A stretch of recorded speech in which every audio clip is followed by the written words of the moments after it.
নিজের ছাদ বাগানে বকফুল তুলে তুলে খাওয়ার মজাই কিন্তু আলাদা। আর এটা তো পুরো চলতে চলতে ছাদকেই ছাড়িয়ে চলে যাবে। এই দেখো কত বড় লতি হয়েছে। তো আমাকে অনেকে জিজ্ঞাসা করেছো, দিদি এই গ্রো ব্যাগে কি কি চাষ করতে পারো। আমি ছোট্ট একটুখানি টাচ দিয়ে নিই।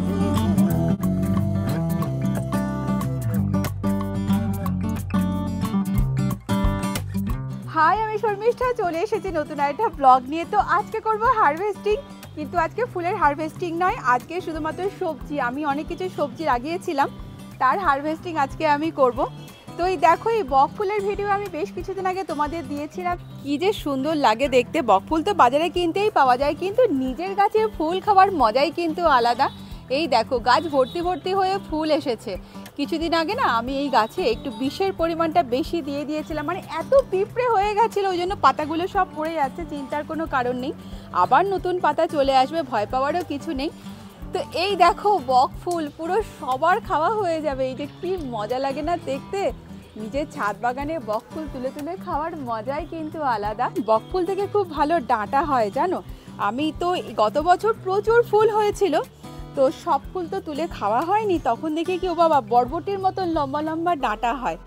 তাই আমি ভাবলাম দেখি তো, ফুল যখন খাওয়া যায় ডাঁটাও নিশ্চয়ই খাওয়া যাবে। ডাঁটাটা কিন্তু রান্না করেছিলাম, খুবই ভালো টেস্টি হয়েছিল। যদিও বক ফুলের ডাঁটা আমি কোনোদিন খাইনি। তো এই বক ফুল তুললাম, আরও অনেক কিছুই আছে। এই লতিটা ফেলে রেখেছিলাম যে খাবো বলে, তারপরে লতির শিকড় বেরিয়ে গেছিলো। এই দেখো কত লতি হয়েছে দেখো।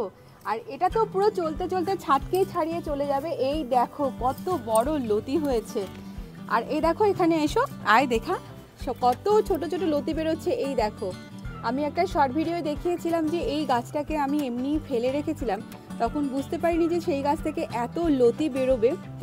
তারপরে দেখছি প্রচুর লতি বেরিয়েছে।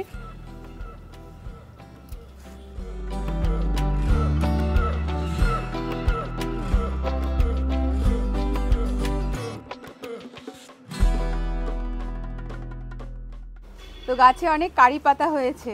এই দেখো কত ছোট ছোট চারা বেরিয়েছে। দেখো, এই দেখো কত কারি পাতা হয়েছে। এখানে বীজ পড়ে, এই গাছের বীজ পড়ে প্রচুর চারা তৈরি হয়। তো এই কারি পাতা গাছ লাগালে না বাজার থেকে আর কিনতে হয় না। আমরা গ্রামে থাকি ঠিকই, কিন্তু আমাদের বাজারে না এই কারি পাতাকে পাওয়া যায় না।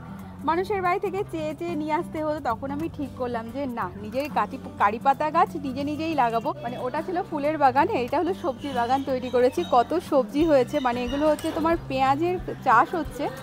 এই পেঁয়াজের পাতা মিক্স ফ্রাইড রাইস বলো, যে ধরনের চাইনিজ খাবারগুলো বলো, সেগুলো কিন্তু খুব ভালো হয়। আর এই পেঁয়াজের পাতাগুলো কিন্তু কেটে নেবে, তবে দেখবে অনিয়ন বলে। আচ্ছা, স্প্রিং অনিয়ন।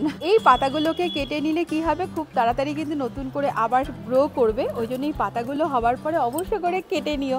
তো আমাকে অনেকে জিজ্ঞাসা করেছো, দিদি এই গ্রো ব্যাগে কি কি চাষ করতে পারো। আমি ছোট্ট একটুখানি টাচ দিয়ে নিই। এই দেখো, গ্রো ব্যাগে তোমরা এরকম কুমড়ো, এটা লাউ, এটা বেগুন, এটা ধনেপাতা, এটা সর্ষে, এটা হচ্ছে ফুলকপি, না সরি, এগুলো হচ্ছে সব বাঁধাকপি, এখানে হচ্ছে পালং, এরকম ক্যারেটে তোমরা বেগুন, তারপরে এখানে লঙ্কা, এগুলো চাষ করতে পারো। হ্যাঁ, তো এবার যেখানে আসছিলাম যে আমরা এখন হারভেস্টিং কী করব। এই যে লাউ পাতাও কিন্তু ভীষণ ভালো বাটা খাওয়া যায়। যদিও আমি এত ছোট্ট লাউ গাছকে ওই জন্য কাটছি না, এই কাটছে আজকে আর করব না। হ্যাঁ, এই সর্ষের শাকগুলোকে আমি তুলবো আজকে।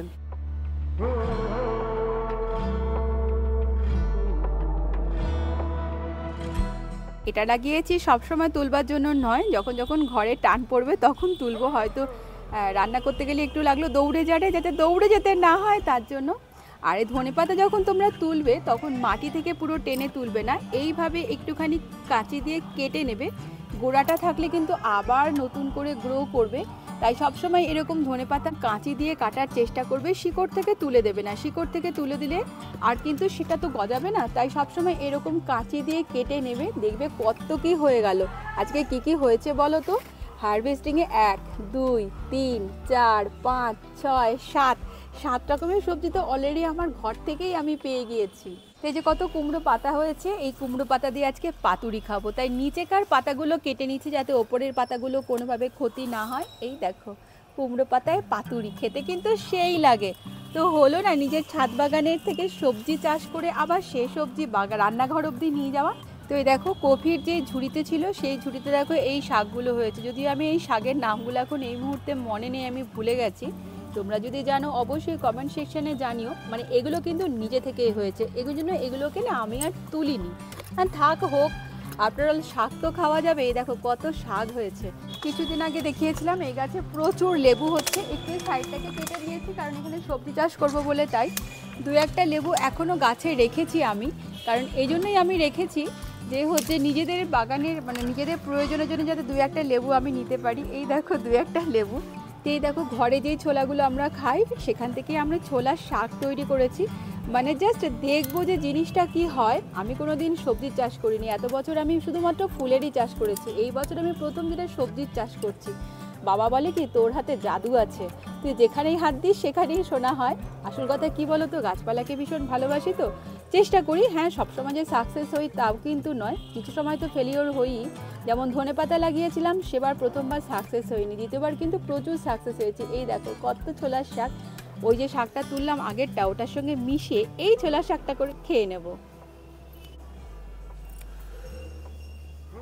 বাজার আজকে ছাদেই নিয়ে চলে এসেছি, সবজি নেবে গো সবজি।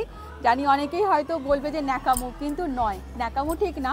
আমার ভালো লাগা জিনিস এগুলো। দেখো কত রকমের তুলেছি, 1 2 3 4 5 6 7 8 9 10 11 খানা সবজি তুলেছি নিজের ছাদ বাগান থেকে। মানে নিজে যে এতদিনের মেহনত সেটা কিন্তু সত্যি এখন রং নিয়ে এসেছে। তো আর কি, এবার রান্নাঘরে যাই, গিয়ে রান্না করি। ভিডিওটি কেমন লাগলো অবশ্যই লাইক কমেন্ট করে জানাতে ভুলে যেও না। যদি ভালো লেগে থাকে একটা সাবস্ক্রাইব করে দিও। তো দেখা হচ্ছে আমাদের পরের ব্লগে। টাটা।